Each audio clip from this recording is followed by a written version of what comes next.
SoundCartel. While much of business is transactional, there's an increasing demand on business values. People want to feel good about themselves and the products and services they buy. Most of the time, EQ trounces IQ. So what does your business stand for?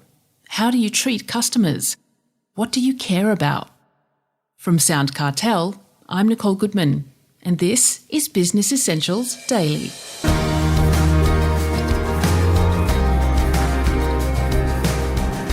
In the mad scramble of doing business, human values tend to be overlooked. But it's those values which underpin a life fulfilled. That's according to Mark Carter, international keynote speaker and author of Add Value, which unpacks the meaning of value, both in our businesses and personal lives. He has a framework of 5 key values we should all adopt, which he outlines shortly. First, Chris Ashmore asks Mark to explain how we get a better understanding of values. A simple way to comprehend is that we're all wired a certain way with filters. We have biases towards specific aspects of value, if you will. And my perception might be very different than yours. Yes, you might have a business leader that's really heavily driven by bottom line dollars. But then you simultaneously have people that are more in that emotional space of what things feel like rather than looking at the numbers. And so this is why this comprehension of the broader understanding is important, because when we're trying to communicate or perceive what other people value, we might have to break our own filters. So it's what I call, ideally, we'll understand more of them and we learn to fill the value buckets so we can really appeal to more of them by default. Well, in your book, you talk about the different values or the value model. Mm-hmm. Can you walk us through the 5 values that you write about, starting with the personal value? Mm-hmm. And you make a particular point about emotional intelligence and how we can improve EQ. Is that right? Yeah.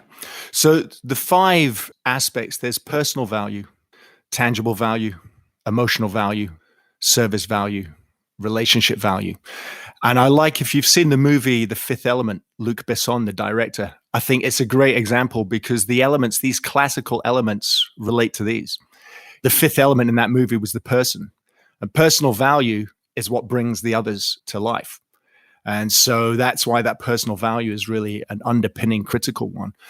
And the more I've worked with behavioral sciences, the more I've learned to appreciate the importance of the deeper intelligences like emotional intelligence. And EQ is very much, it's broken down into simple facets. You've got self-awareness and self-control as a part of emotional intelligence. But you've also got social awareness and social skills as a part of emotional intelligence. Whilst it may be a natural gift with some people, it's also a muscle that you can train and work. Some people might have great self-awareness, but they're not the most comfortable person in a social environment. Some people put too much emphasis on other people and not necessarily on themselves. And so EQ is balancing and working on all of those. And imagine it's like a wheel. If all of them are kind of equal and you're riding on that wheel, it's going to be a smoother ride. If you've got ones that are out of whack, it's going to be a bumpy journey potentially. Think about it that way. Well, the next value is tangible value. What's that? Yeah, that is in business. That's the one we love, right? Every manager and business owner knows these. You get your BAS statements and it's the numbers, it's managers, it's the dollars, it's the percentages, the numbers, and the time. It's essentially, what can we measure? What can we measure that's grounded and real that we can look at and see an impact, essentially? So it's pretty much why most people, when they do think about value, or a lot of people will instantly reach for this idea of what we're willing to pay for something because they've got their business hat on and thinking about it in those terms. And of course, it's as important as the others. 100%. It's absolutely important, especially when we are running businesses, we've got to be across the numbers. When I'm working with leaders, I really encourage they coach and work with their people. They know their own numbers. So it's absolutely, they're important. The thing I highlight, though, it's not the be all and end all. Think about it like a soccer match. If Australia were beaten 3-1 by Brazil in a World Cup game, we could talk hypothetical, but that's a real.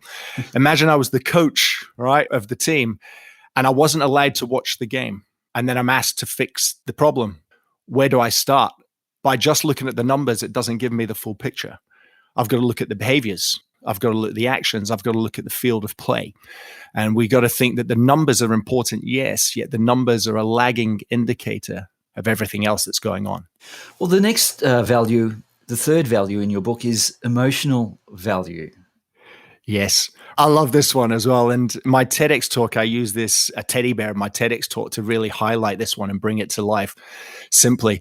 But another way is think about auctions, right? How many times people might go to a house auction? They've got a fixed budget in mind, and yet that gets blown out the water. And why? Is because it's that emotion tapping in, because this is their dream home, the environment, the area is perfect. And so the emotional value, people will buy things just because they feel good about it. And so I break that down. The 4 simple ways to think about that is we buy into stories emotionally. We're sensory beings, so more sensory engagement.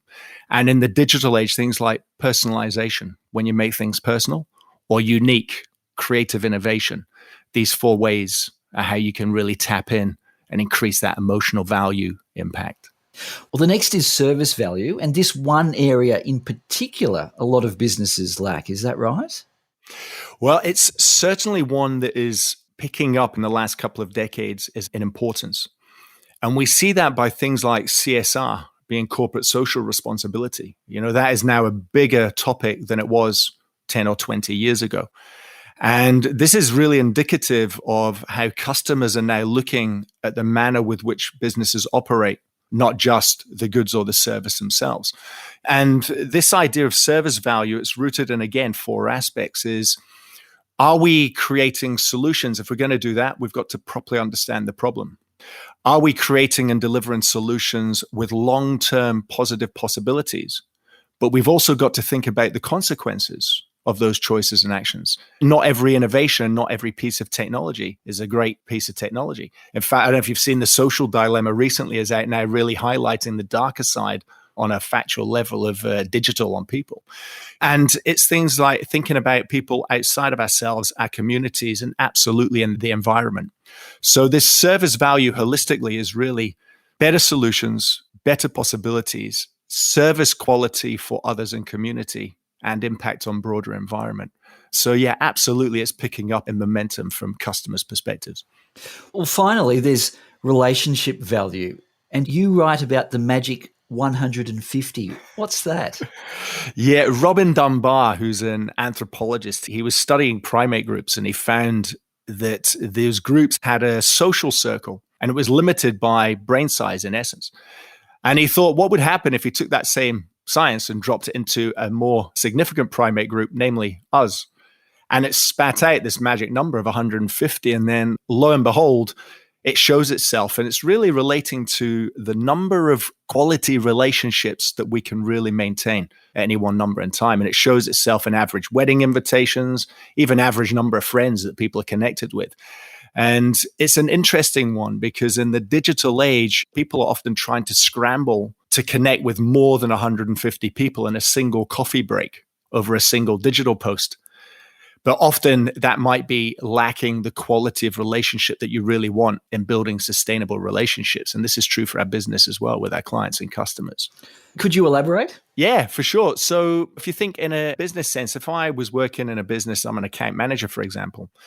If I've got a client base of 500 or 600 clients to nurture and maintain, that might be very hard and the quality of that relationship may not actually be there. And so it's good. This is where businesses have cadence and rhythms about regularity of contact or top tier clients that you really nurture and massage, because the reality is that a quality relationship is part of the quality of the time that you invest in that. You nurture and you build it. That's where you build the longevity of the relationship with your customers. If we're trying too hard, we may sacrifice the quality of those relationships. So if you think about it in those terms. Well, in summary then, Mark, in the modern digital age, is it harder or easier to add value, particularly with online sort of communications? I think what's beautiful for the digital age is it's definitely easier, both. You can use technology for the efficiencies and to create some really wonderful innovation and creative touches. But the important thing is not to sacrifice the human touch in doing that. So it's blending, and I think there's been this rush by default to use technology, whereas actual fact, it's yes, use the right tech, not all the tech, and make sure you're still applying that human touch. So you can use both really well, and then look for how you can focus on the numbers that matter to other people, not your numbers. Focus on better stories and true personalization. Focus on your impact to community and the service you give to others, and do it with the best of your ability. I mean, that's in a nutshell, if you take the essence of the framework and the model. Fill those value buckets. That was author of Add Value, Mark Carter.